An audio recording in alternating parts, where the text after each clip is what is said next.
Nike Incorporated athletics উদ্ভাবন এবং সাংস্কৃতিক প্রভাবের মিশ্রণের এক স্মারক প্রমাণ হিসেবে দাঁড়িয়ে আছে। বিল বাউয়ারম্যান এবং ফিল নাইট কর্তৃক 1964 সালের 25শে জানুয়ারি ব্লু রিবন স্পোর্টস নামে প্রতিষ্ঠিত এই কোম্পানিটি বিজয়ের গ্রিক দেবীর অনুপ্রেরণায় 30শে মে 1971 সালে আনুষ্ঠানিকভাবে নাইকি ইনকর্পোরেটেড নামে পুনর্ব্র্যান্ড করা হয়।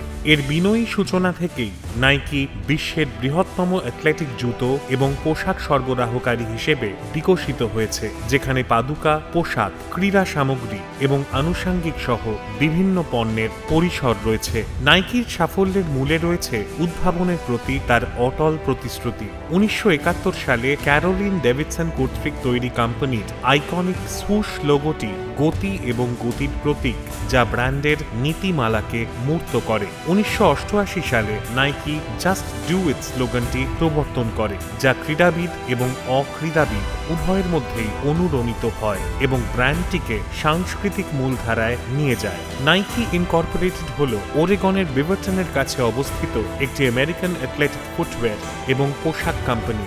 এটি বিশ্বের বৃহত্তম অ্যাথলেটিক্স জুতো এবং পোশাক সরবরাহকারী, সেই সাথে ক্রীড়া সরঞ্জামের একটি প্রধান প্রস্তুতকারক, যার আয় 2022 অর্থ বছরে 46 বিলিয়ন মার্কিন ডলার ছাড়িয়ে গেছে। বিল বাউয়ারম্যান এবং ফিল নাইট 25শে জানুয়ারি 1964 সালে ব্লু রিবন স্পোর্টস নামে কর্পোরেশনটি চালু করেন এবং 30শে মে 1971 সালে এর নাম পরিবর্তন করে নাইকি ইনকর্পোরেটেড রাখেন। কোম্পানির নাম বিজয়ের গ্রিক দেবী নাইকি থেকে এসেছে। 1911 সালে ওরেগনের পোর্টল্যান্ডে জন্মগ্রহণ করেন বাউয়ারম্যান, যিনি প্রাক্তন গভর্নর জে এবং ফসেলে বেড়ে ওঠা এলিজাবেথ হুভার বাউয়ারম্যানের ঘরে। 1913 সালে বাবা মায়ের বিবাহ বিচ্ছেদের পর পরিবারটি ফসেলে ফিরে আসে। বাউয়ারম্যানের এক বড় ভাই এবং বোন ছিল, ড্যান এবং মেরি এলিজাবেথ, এবং এক যমজ ভাই থমাস, যিনি 2 বছর বয়সে একটি লিফট দুর্ঘটনায় মারা যান। বাউয়ারম্যান মেডফোর্ড এবং সিয়াটল স্কুলে পড়াশোনা করেন এবং তারপর মেডফোর্ডে ফিরে আসেন। জুনিয়র এবং সিনিয়র বছরগুলিতে তিনি হাই স্কুল ব্যান্ডের পাশাপাশি রাজ্য চ্যাম্পিয়ন ফুটবল দলের সদস্য ছিলেন। মেডফোর্ড হাই স্কুলে পড়ার সময় বাউয়ারম্যান বারবারা ইয়াংয়ের সাথে দেখা করেন, যার সাথে তিনি বিবাহ করেন। 1929 সালে বাউয়ারম্যান ফুটবল খেলতে এবং সাংবাদিকতা অধ্যয়নের জন্য ওরেগন বিশ্ববিদ্যালয়তে ভর্তি হন। দীর্ঘদিনের কোচ বিল হেওয়ার্ডের পরামর্শ অনুসারে তিনি ট্র্যাক দলেও যোগ দেন। তিনি বিটা থিটা পাই ফ্র্যাটার্নিটির সদস্য ছিলেন। স্নাতক শেষ করার পর তিনি 1934 সালে পোর্টল্যান্ডের ফ্র্যাঙ্কলিন হাই স্কুলে জীববিজ্ঞান পড়ান এবং ফুটবল কোচিং করান। 1935 সালে বাউয়ারম্যান মেডফোর্ডে ফিরে এসে ফুটবল কোচিং এবং শিক্ষকতা শুরু করেন, যা 1940 সালে একটি রাজ্য চ্যাম্পিয়নশিপ জিতেছিল। ফিল হ্যামসন নাইট 1938 সালের 24শে ফেব্রুয়ারি পোর্টল্যান্ড, ওরেগনে জন্মগ্রহণ করেন। বিল নাইট ছিলেন একজন আইনজীবী, যিনি পরে সংবাদপত্র প্রকাশক হয়েছিলেন এবং লোটা ক্লয় নাইটের ঘরে জন্মগ্রহণ করেন। তিনি ইস্ট মোরল্যান্ডের পোর্টল্যান্ড এলাকায় বেড়ে ওঠেন এবং ক্লিভল্যান্ড হাই স্কুলে পড়াশোনা করেন। একটি সূত্র অনুসারে যখন তার বাবা তাকে তার সংবাদপত্রে গ্রীষ্মকালীন চাকরি দিতে অস্বীকৃতি জানান, এই বিশ্বাসে যে তার ছেলের নিজের কাজ খুঁজে পাওয়া উচিত, নাইট প্রতিদ্বন্দ্বী ওরেগনিয়ানে যান, যেখানে তিনি সকালের শিফটে খেলাধুলোর স্কোর ট্যাপ করে কাজ করতেন এবং পুরো 7 মাইল দৌড়ে বাড়ি ফিরতেন। ব্লু রিবন স্পোর্টস এর সাফল্যের আগে নাইট কুপার্স এবং লাইব্রান্ট এবং প্রাইস ওয়াটার হাউসের জন্য একজন সার্টিফাইড পাবলিক অ্যাকাউন্ট্যান্ট হিসেবে কাজ করতেন। নাইট পরে পোর্টল্যান্ড স্টেট ইউনিভার্সিটিতে অ্যাকাউন্টিং অধ্যাপক হন। 1971 সালে বাউয়ারম্যান তার স্ত্রী ওয়াফেল আয়রন ব্যবহার করে রাবারের সাথে পরীক্ষা করে ট্র্যাক জুতোর জন্য একটি নতুন সোল তৈরি করেন, যা হালকা ওজনের সাথে সাথে গ্রিপ করবে এবং রানারের গতি বৃদ্ধি করবে। ওরেগনের হেওয়ার্ড ফিল্ড একটি কৃত্রিম পৃষ্ঠে স্থানান্তরিত হচ্ছিল এবং বাউয়ারম্যানের এমন একটি সোলের প্রয়োজন ছিল যা স্পাইক ব্যবহার না করে ঘাস বা বাকলের ধুলো ধরে রাখতে পারে। বাউয়ারম্যান তার স্ত্রীর সাথে প্রাতরাশের সময় ধাঁধাটি নিয়ে আলোচনা করছিলেন যখন ওয়াফেল আয়রনের ধারণাটি আসে।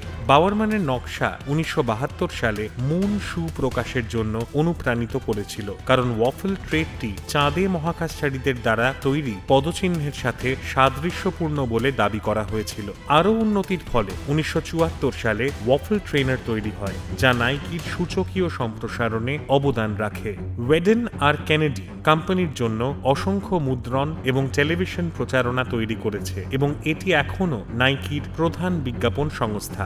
সংস্থার সহ প্রতিষ্ঠাতা ড্যান উইডেন 1988 সালের নাইকির একটি বিজ্ঞাপন প্রচারণার জন্য জাস্ট ডু ইট শব্দটি লিখেছিলেন, যা অ্যাডভার্টাইজিং এজ বিংশ শতাব্দীর শীর্ষ 5টি বিজ্ঞাপন স্লোগানের মধ্যে একটি বলে ঘোষণা করেছে এবং স্মিথসোনিয়ান ইনস্টিটিউশনে স্থান পেয়েছে। ওয়াল স্ট্যাক নাইকির প্রথম জাস্ট ডু ইট বিজ্ঞাপনে উপস্থিত হয়েছিলেন, যা 1 জুলাই 1988 সালে প্রচারিত হয়েছিল। উইডেন স্লোগানটির অনুপ্রেরণার জন্য দায়ী ছিলেন লেটস ডু ইট, যা গ্যারি গিলমোর তার মৃত্যুদণ্ড কার্যকর করার আগে বলেছিলেন শেষ কথা। 1979 সালে নাইকি তাদের প্রথম পেশাদার ক্রীড়া পোশাক তৈরি করে, যখন তারা নর্থ আমেরিকান সকার লিগের পোর্টল্যান্ড টিম্বার্সের জন্য তাদের শার্ট তৈরি করে। 1980-র দশক জুড়ে নাইকি তাদের পণ্য লাইন সম্প্রসারণ করে বিশ্বজুড়ে বিভিন্ন খেলাধুলো এবং ক্ষেত্রগুলিকে অন্তর্ভুক্ত করে। 1990 সালে নাইকি ওরেগনের রিভারটনে 8টি ভবন বিশিষ্ট বিশ্ব সদর দপ্তর স্থাপন করে। নাইকি টাউন নামে পরিচিত প্রথম নাইকি খুচরো দোকানটি সেই বছরের নভেম্বরে পোর্টল্যান্ড শহরের কেন্দ্রস্থলে খোলা হয়। নাইকির বিশ্বব্যাপী 700টিরও বেশি খুচরা বিক্রেতার সাথে চুক্তি রয়েছে এবং মার্কিন যুক্তরাষ্ট্র ছাড়াও 45টি দেশে অফিস রয়েছে। বেশিরভাগ কারখানা এশিয়ায় অবস্থিত, বিশেষ করে ইন্দোনেশিয়া, চীন, তাইওয়ান এবং ভারতে। থাইল্যান্ড, ভিয়েতনাম, পাকিস্তান, ফিলিপাইন এবং মালয়েশিয়া। 23 জুলাই 2019 তারিখে সোথবিস নিলামে নাইকি ইনকর্পোরেটেডের একজোড়া রানিং স্নিকার্স $437,500 বিক্রি হয়েছিল। নাইকির সহ প্রতিষ্ঠাতা এবং ট্র্যাক কোচ বিল বাওয়ারম্যান 1972 সালের অলিম্পিক ট্রায়ালে প্রতিদ্বন্দ্বিতাকারী দৌড়বিদদের জন্য মুন শু তৈরি করেছিলেন। কেনেডিয়ান বিনিয়োগকারী এবং যানবাহন সংগ্রাহক মাইলস নাদাল 99টি বিরল সীমিত সংস্করণের জোড়া স্পোর্টস শুর জন্য $850,000 দিয়েছিলেন। একজোড়া স্নিকার্সের জন্য এই ক্রয়মূল্য সর্বোচ্চ ছিল। এর আগের রেকর্ডটি ছিল 2017 সালে ক্যালিফোর্নিয়ায় স্বাক্ষরিত কনভার্স জুতোর জন্য $190,373, যা 1984 সালের অলিম্পিক বাস্কেটবল ফাইনালে মাইকেল জর্ডান পরেছিলেন বলে জানা গেছে। ক্লাইমেট কাউন্টস এবং অন্যান্য সংস্থাগুলি নাইকির গ্রাইন্ড প্রোগ্রামের জন্য তাদের প্রশংসা করেছে, যা পণ্যের জীবনচক্রের সমাপ্তি ঘটায়। নাইকি 1993 সাল থেকে রিইউজ এ শু ধারণাটি তৈরি করে আসছে। এটি নাইকির দীর্ঘতম চলমান প্রোগ্রাম, যা পরিবেশ এবং সম্প্রদায় উভয়ের জন্যই উপকারী।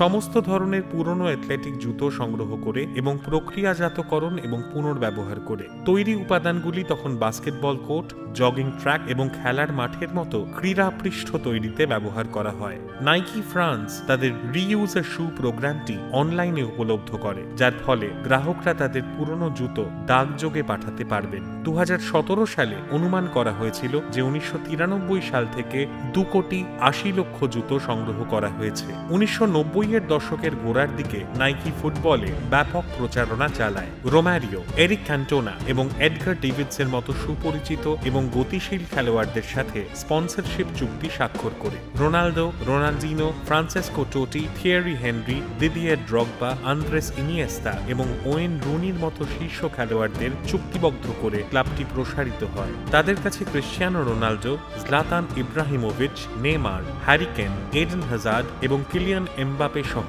খেলার অনেক বড় তারকা রয়েছেন। বার্সেলোনার একজন প্রতিভাবান খেলোয়াড় লিওনেল মেসি 14 বছর বয়স থেকেই নাইকির সাথে চুক্তিবদ্ধ ছিলেন, কিন্তু আদালতে তাদের প্রতিদ্বন্দ্বীর ইমেজ অধিকারের দাবি সফলভাবে চ্যালেঞ্জ করার পর অ্যাডিডাসে পরিবর্তিত হন। শীর্ষস্থানীয় অনেক দল এখনও নাইকির পোশাক পরে, যার মধ্যে রয়েছে FC Barcelona, Paris Saint Germain এবং লিভারপুল।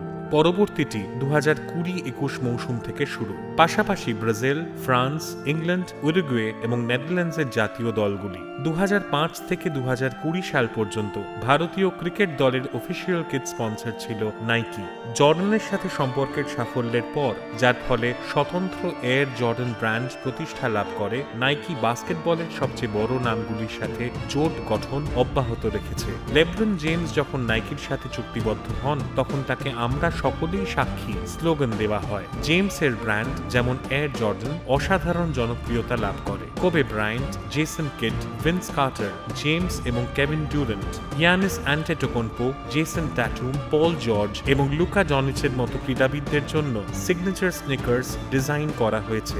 ভারতের সাথে নাইকির সম্পর্ক একটি বহুমুখী আখ্যান, যার মধ্যে রয়েছে কৌশলগত বাজার প্রবেশ, সাংস্কৃতিক অভিযোজন এবং উল্লেখযোগ্য অংশীদারিত্ব, যা দেশে তার উপস্থিতিকে রূপ দিয়েছে। প্রাথমিকভাবে নাইকি 2000 সালের গোড়ার দিকে ভারতীয় বাজারে প্রবেশ করে। ক্রমবর্ধমান মধ্যবিত্ত শ্রেণীর দেশটিতে স্পোর্টসওয়্যার শিল্পের ক্রমবর্ধমান সম্ভাবনা এবং ফিটনেস এবং খেলাধুলোর প্রতি ক্রমবর্ধমান আগ্রহকে স্বীকৃতি দেয়। কোম্পানির প্রথম উল্লেখযোগ্য পদক্ষেপ ছিল 2006 সালে, যখন তারা অল ইন্ডিয়া ফুটবল ফেডারেশনের সাথে 7 বছরের কিট স্পন্সরশিপ চুক্তি স্বাক্ষর করে, যা ভারতীয় খেলাধুলোয় প্রবেশের সূচনা করে। এই অংশীদারিত্ব 2013 সালে সম্প্রসারিত হয়েছিল, যা ভারতীয় বাজারের প্রতি নাইকির প্রতিশ্রুতিকে তুলে ধরে।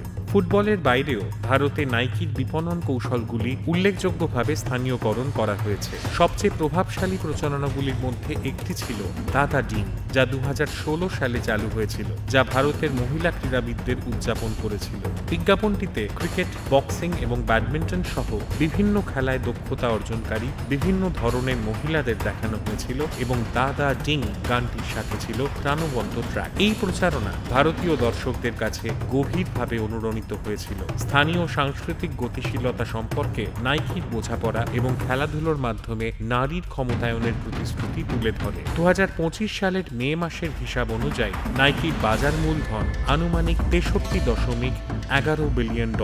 এটি 2021 সালের নভেম্বরে প্রায় $281 বিলিয়ন মূল্যমানের সর্বোচ্চ মূল্য থেকে উল্লেখযোগ্যভাবে হ্রাস পেয়েছে। কোম্পানির শেয়ারের দামও হ্রাস পেয়েছে। 28 ফেব্রুয়ারি 2025 তারিখে প্রতি শেয়ার $79.43 লেনদেন হয়েছে। নাইকি ইনকর্পোরেটেড উদ্ভাবন, কৌশলগত অংশীদারিত্ব এবং ভোক্তা আচরণের গভীর বোঝাপড়ার সমন্বয়ের মাধ্যমে স্পোর্টসওয়্যার শিল্পে বিশ্বব্যাপী নেতা হিসেবে তার অবস্থানকে দৃঢ় করেছে। 1964 সালে প্রতিষ্ঠার পর থেকে বর্তমান অবস্থা পর্যন্ত কোম্পানির যাত্রা একটি ক্রমবর্ধমান বাজারে শ্রেষ্ঠত্ব এবং অভিযোজন যোগ্যতার প্রতি অঙ্গীকারকে প্রতিফলিত করে। উপসংহারে, নাইকির স্থায়ী সাফল্য উদ্ভাবনের প্রতি তার অটল প্রতিশ্রুতি, কৌশলগত অংশীদারিত্ব এবং বাজারের গতিশীলতার তীব্র বোধগম্যতার জন্য দায়ী করা যেতে পারে। কোম্পানিটি যতই বিকশিত হচ্ছে, স্পোর্টসওয়্যারে শ্রেষ্ঠত্বের প্রতীক হিসেবে এর উত্তরাধিকার দৃঢ়ভাবে অক্ষত রয়েছে, যা ক্রীড়াবিদ এবং গ্রাহকদের উভয়কেই জাস্ট ডু ইট করতে অনুপ্রাণিত করে।